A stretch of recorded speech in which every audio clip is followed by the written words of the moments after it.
Bismillahirrahmanirrahim.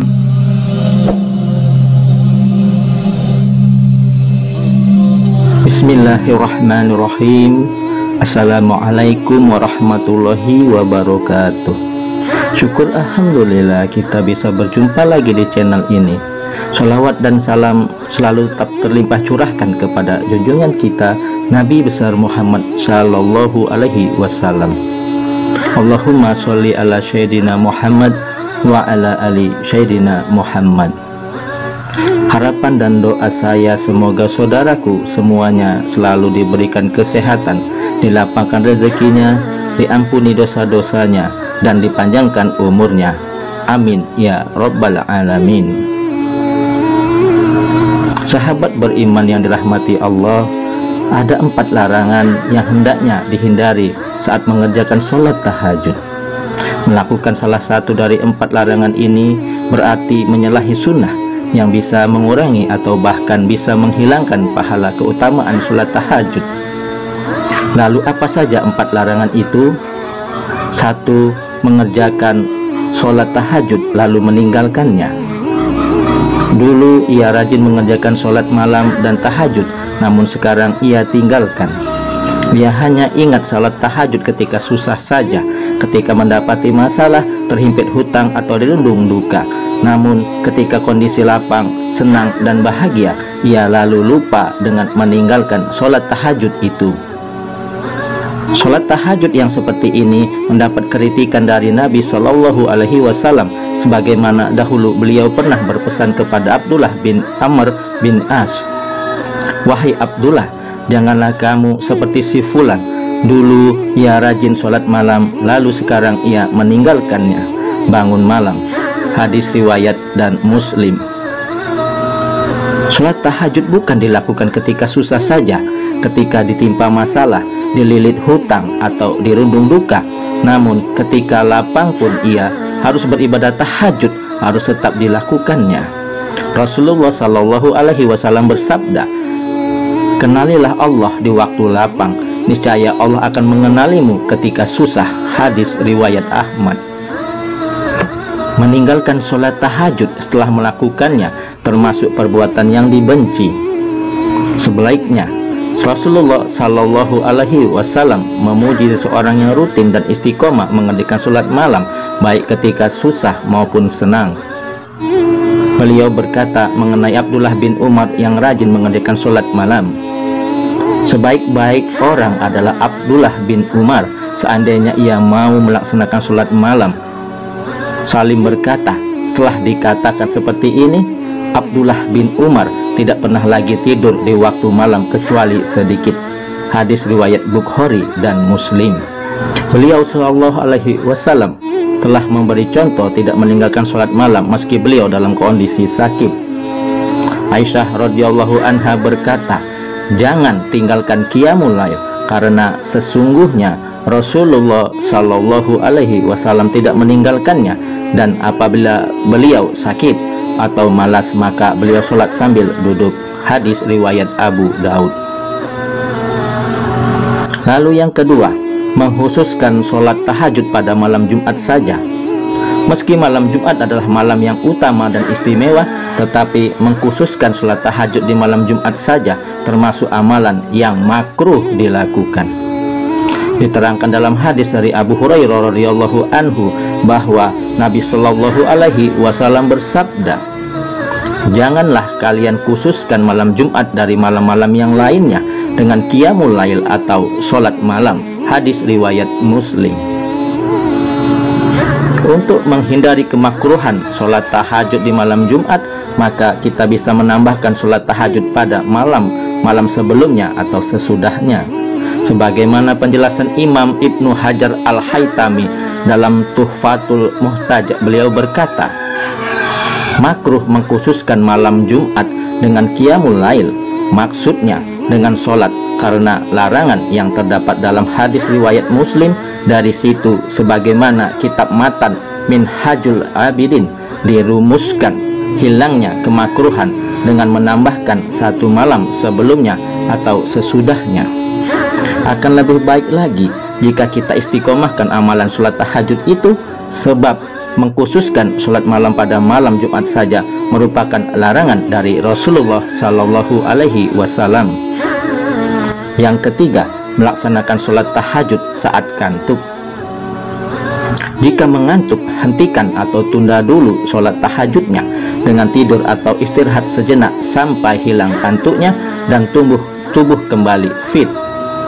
Inilah sunnah yang diajarkan Rasulullah Sallallahu Alaihi Wasallam. Diriwayatkan bahwa Nabi Sallallahu Alaihi Wasallam pernah menegur Sayyidah Zainab yang memaksakan diri untuk melaksanakan sholat dalam keadaan yang mengantuk. Suatu ketika Rasulullah Shallallahu Alaihi Wasallam masuk dalam masjid, lalu mendapati sebuah tali yang dibentangkan di antara dua tiang. Kemudian beliau bertanya, "Apa ini?" Para sahabat menjawab, "Ini adalah tali milik Zainab. Ketika ia sholat berlama-lama hingga kelelahan, maka ia bersandar dengan tali itu." Rasulullah Shallallahu Alaihi Wasallam kemudian bersabda, "Lepaskanlah tali itu. Kalian harus sholat ketika dalam keadaan segar. Jika kelelahan maka tidurlah." Hadis riwayat Muslim dan Bukhari. Memaksakan sholat dalam kondisi mengantuk itu dilarang, sebab akan memberatkan, menghilangkan kekusukannya, bahkan bisa mengakibatkan kesalahan dalam sholat. Nabi Shallallahu Alaihi Wasallam bersabda, "Jika salah seorang di antara kalian dalam keadaan mengantuk dalam sholatnya, hendaklah ia tertidur terlebih dahulu, lalu hingga hilang mengantuknya. Karena jika salah seorang di antara kalian tetap sholat, sedangkan ia dalam keadaan mengantuk, ia tidak akan tahu. Mungkin ia bermaksud meminta ampun, tetapi ternyata ia malah mencela dirinya sendiri." Hadis riwayat Bukhari. Insya Allah, tidur yang diniatkan mengerjakan sholat tahajud akan ditulis pahala seperti mengerjakan sholat tahajud. Nabi Shallallahu Alaihi Wasallam bersabda, "Siapa yang mendatangi tempat tidurnya dan ia berniat untuk melaksanakan sholat malam, lalu ia tertidur hingga pagi, maka dia tetap mendapatkan apa yang diniatkannya." Hadis riwayat Ibnu Majah dan An-Nasai. Tidaklah seseorang berniat mengerjakan sholat malam hari lalu ia tertidur, melainkan Allah akan menetapkan baginya pahala sholatnya, sedangkan tidurnya itu menjadi sedekah baginya. Hadis riwayat Nasai. Kemudian yang keempat, bertahajud semalaman setiap hari. Meski sholat tahajud itu baik diamalkan setiap malam, tapi bukan berarti dengan cara yang memberatkan, sebab memberatkan dalam amalan itu bukan termasuk sunnah yang dianjurkan, bahkan dilarang. Rasulullah Shallallahu Alaihi Wasallam telah memberi peringatan, "Demi Allah, aku orang yang paling takut kepada Allah dan paling bertakwa kepadanya di antara kalian. Tapi aku kadang berpuasa dan kadang tidak. Aku mengerjakan sholat malam dan juga tidur, dan aku juga menikahi perempuan. Siapa yang membenci sunnahku, maka ia tidak termasuk golonganku." Hadis riwayat Bukhari dan Muslim. Beliau Shallallahu Alaihi Wasallam juga memberi contoh seperti yang disebutkan Sayyidah Aisyah radhiyallahu anha. Ia berkata, "Aku tidak pernah melihat Rasulullah Shallallahu Alaihi Wasallam mengerjakan qiyamul lail semalaman sampai subuh, dan tidak pula pernah melihat beliau berpuasa berturut-turut kecuali di bulan Ramadan." Hadis riwayat Muslim. Maka dalam melaksanakan sholat tahajud itu tidak boleh berlebihan hingga memberatkan, yang akhirnya terputus di tengah jalan. Apalagi jika sampai melalaikan kewajiban yang seharusnya ditunaikan, maka yang demikian ini jelas dilarang dan menyalahi kesalahan. Amalkan sholat tahajud itu semampu kita menurut kemampuan masing-masing, sehingga mudah diistiqomahkan. Nabi Shallallahu Alaihi Wasallam memerintahkan, "Lakukanlah amal-amal yang kalian sanggup melaksanakannya, karena Allah tidak akan merasa bosan hingga kalian sendirilah yang merasa bosan." Hadis riwayat Bukhari dan Muslim. Jika misalnya mampu hanya 2 rakaat, maka itu sudah cukup dan jangan ditambah. Lebih baik sedikit tapi istiqomah daripada banyak tapi terputus di tengah jalan. Nabi Shallallahu Alaihi Wasallam pernah ditanya, amal mana yang paling disukai Allah? Lalu beliau menjawab, yang paling kontinu meskipun ia sedikit. Hadis riwayat Bukhari dan Muslim. Wallahu a'lam bishawab. Demikian yang bisa saya sampaikan. Semoga manfaat bagi kita semua. Yang benar adalah datangnya dari Allah, yang salah adalah kesilafan dari diri saya pribadi.